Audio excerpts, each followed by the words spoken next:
Vamos lá. Não tem essa história de falar na pessoa física. Então, para ficar claro isso. Todos terão tempo para rebater Milton, aqui não é opinião pessoal de ninguém. Todos terão tempo, relator, todos terão tempo para rebater, todos terão tempo para dar opinião. Porra! O meu nome é Cíntia, vocês já sabem, eu estou atualmente como diretora na SESEX Desenvolvimento, que é a Secretaria do Tribunal que tem dentro da sua atribuição acompanhar, dentre outros vários temas, a organização agrária, o INCRA em especial. Eu gostaria de parabenizar todos os funcionários do INCRA comprometidos com a reforma agrária, que sabem da pressão e do que houve verdadeiramente durante os anos de 2015, quando iniciou o golpe contra a presidenta Dilma. Aliás, é importante ser colocado, né? É muito importante, rapidamente, o TCU preparou, porque houve toda uma montagem e foram usados técnicos do TCU para fazer a história da pedalada fiscal. Mas antes, foi preparado como atacar os movimentos do campo. Esse acórdão para paralisar a reforma agrária foi usado para inviabilizar e impedir o governo da presidenta Dilma, que preparava um novo plano de reforma agrária no Brasil. Então, eu gostaria de dizer aos técnicos do TCU, nós temos o maior respeito e carinho, mas tem muita gente que foi utilizado durante o golpe e esses últimos 7 anos para criminalizar aqueles que lutam pela terra no Brasil. É lamentável. Utilizaram e estão utilizando agora. Estão utilizando o TCU agora para fazer esse tipo de mensagem. Olha, meu povo, desviaram o dinheiro assim, desta associação, daquela. Não a criminalização daqueles que lutam. Obrigado, deputado. Senhor presidente, primeiro quero dizer assim que foi absolutamente constrangedor ver a tentativa de um deputado governista de primeiro rebater no mérito o que foi atestado pelos acórdãos do Tribunal de Contas da União e que foi muito bem, tecnicamente, de maneira muito robusta, rebatido pela técnica Cíntia, e em não conseguindo rebater no mérito, no fato, na técnica, partiu por discurso político. Aí o Tribunal de Contas passou a ser o perseguidor do governo petista, né? É assim, com todo o escândalo que acontece com o PT. De repente, a instituição que descobre, ou que denuncia, ou que atesta, transforma-se numa instituição que age politicamente. Foi assim no Mensalão, foi assim no Petrolão, foi assim no escândalo dos aloprados, foi assim na época da CPI dos Correios, foi assim na época da CPI da Petrobras, foi assim quando Lula disse que o principal partido de oposição era a imprensa, quando a imprensa fazia jornalismo investigativo. Sempre transforma-se num agente político aquele que está levantando um fato sobre o qual o partido não consegue rebater as acusações. E para colocar de maneira muito simples para quem nos assiste aqui, basicamente o que nos foi colocado. O que nos foi colocado em diversos acórdãos do Tribunal de Contas da União é que houve uma terceirização da reforma agrária. Essa é a expressão utilizada pelo Tribunal de Contas da União. Ou seja, governos petistas, especialmente segundo mandato do governo Dilma Rousseff, passaram para CUT e MST, né, determinar, em alguns casos até para a Liga Camponesa, determinar quem receberia terra e quem não receberia terra. Isso é absolutamente ilegal. Um grupo privado não pode determinar para quem as terras que o poder público determina que devem ser utilizadas para a reforma agrária vão ser distribuídas. Isso é evidente. Obviamente, isso fere o princípio da legalidade, foi isso que foi atestado pelo Tribunal de Contas da União. Aí, o governo tenta mentir, dizendo que os fatos levantados pelo Tribunal de Contas da União foram anulados pelo Supremo Tribunal Federal. Mentira! O Supremo Tribunal Federal em nenhum momento analisou nenhum dado levantado pelo Tribunal de Contas da União. Esse é o fato. Se quiserem questionar, questionem o ministro Alexandre de Moraes. Nós podemos, inclusive, convidá-lo aqui, que ele vai corroborar o que eu estou dizendo. Em nenhum momento ele analisou o conteúdo dos dados que foram levantados sobre as irregularidades do Tribunal de Contas da União. Primeiro, ele suspendeu a eficácia de um acórdão cautelarmente, provisoriamente. Depois, ele suspendeu no âmbito da mesma ação, no âmbito da mesma DPF, ele suspendeu a suspensão, ou seja, o acórdão, ele voltou atrás da decisão que ele tinha tomado inicialmente. A maior parte dos acórdãos que foram aqui colocados estão, sim, suas condicionantes devem, sim, ainda hoje ser observadas pelo governo, pelo INCRA. Ou seja, houve distribuição de terra de maneira ilegal durante governos petistas, e já foi levantado aqui, já por diversas vezes foi distribuído para quem? Para ocupante de cargo público, para empresário, para estrangeiro não naturalizado, para quem não tem bons antecedentes, para quem tem mandato eletivo, entregaram para parlamentar, para gente morta, para falecidos, para gente com local de residência diferente do local em que se situa o projeto de assentamento, para gente que ostenta sinal exterior de riqueza, e o Tribunal de Contas da União citou vários exemplos de gente que foi pega com um carro de 200 a 480 mil reais, recebendo terras, né, supostamente a título de reforma agrária, quando na verdade é bandidagem, quando na verdade é desvio de dinheiro público. É basicamente disso que se trata, é isso que foi colocado aqui. Tendo isso em vista, né, o que nós temos notícia é que, a partir dessas decisões do Tribunal de Contas da União, os governos começaram a tomar medidas para regularizar essa situação, ou seja, para que a reforma agrária voltasse ao poder público e saísse de poderes privados, de interesses político-partidários. Muito bem.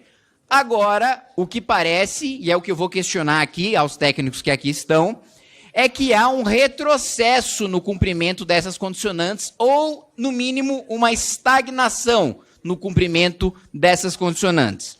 Eu pergunto, o ministro Paulo Teixeira disse recentemente, no mês passado, no Senado, que pretende acabar com o sistema digital de reforma agrária, que pretende acabar com o cadastro digital da reforma agrária, que me parece ser um dos pontos fundamentais das condicionantes estabelecidas pelos diversos acórdãos que buscam regularizar a reforma agrária no Brasil. Eu pergunto, esta afirmação, esta intenção do ministro de Estado do Desenvolvimento Agrário não parece ir de encontro àquilo que o Tribunal de Contas da União está colocando como condicionante para a reforma agrária? Excelência, eu não posso emitir minha opinião aqui numa situação que não foi avaliada pelo tribunal. Okay? Perfeito, sem problema nenhum. Pergunto, desde o início deste governo, né, houve o cumprimento, né, ou houve a fiscalização por parte do tribunal, né, o acompanhamento por parte do tribunal, do cumprimento ou do descumprimento de alguma condicionante colocada nos acórdãos? Ou seja, o tribunal, neste curto período de governo Lula, atestou o cumprimento de uma nova condicionante ou descumprimento de uma condicionante que havia sido cumprida anteriormente? Não há acórdãos nesse sentido já, até porque o trabalho do tribunal demanda tempo para ser feito com a qualidade exigida. E nós estamos acompanhando, sim, as novas condições, como a Excelência coloca, foram definidas por norma, por lei, e elas é que fazem o limite da execução e do processo de seleção de beneficiários. Não é exatamente o processo digital.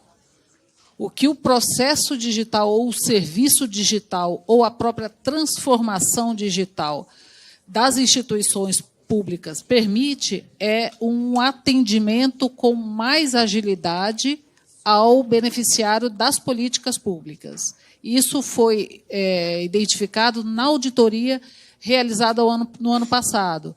E o acordo proferido neste processo especificamente consta da lista da apresentação. Salvo engano, é o último mencionado. É um acordo de 2022, 2.713, salvo engano. Ou seja, no ano passado, o Tribunal de Contas da União atestou que o sistema digital atende melhor a reforma agrária do que o sistema adotado anteriormente. E o ministro, hoje, do Desenvolvimento Agrário, diz que quer retroceder, diz que quer voltar para um sistema em que, o ano passado, o próprio Tribunal de Contas da União, que agora se transformou no inimigo político do PT porque levantou irregularidades do seu governo, atestou que o sistema anterior era melhor. Agora, eu quero questionar em relação, de fato, não foi todo o PGT que foi retirado do ar, mas partes do PGT foi paralisada, e isso é admitido no site do próprio Ministério do Desenvolvimento Agrário. E eu quero perguntar se essa mudança na gestão afetou a continuidade do PDTIC. Na verdade, há uma auditoria em curso esse ano que está avaliando os serviços digitais atinentes à reforma agrária no INCRA. Então, a respeito desse assunto, a gente não vai poder se manifestar porque esse assunto não foi apreciado pelo tribunal, né? A gente pode se manifestar sobre a auditoria que tratou ano passado. Tinha um PEDITIC que, ao que tudo indica, o INCRA está revendo este ano. Mas é só o que a gente sabe. Então, esse é um ponto importante que você colocou, né? O governo, né, disse que retirou, né, ou deu descontinuidade, ou paralisou partes, né, desse programa, né, de digitalização, dando a justificativa de que faria ajustes técnicos, né?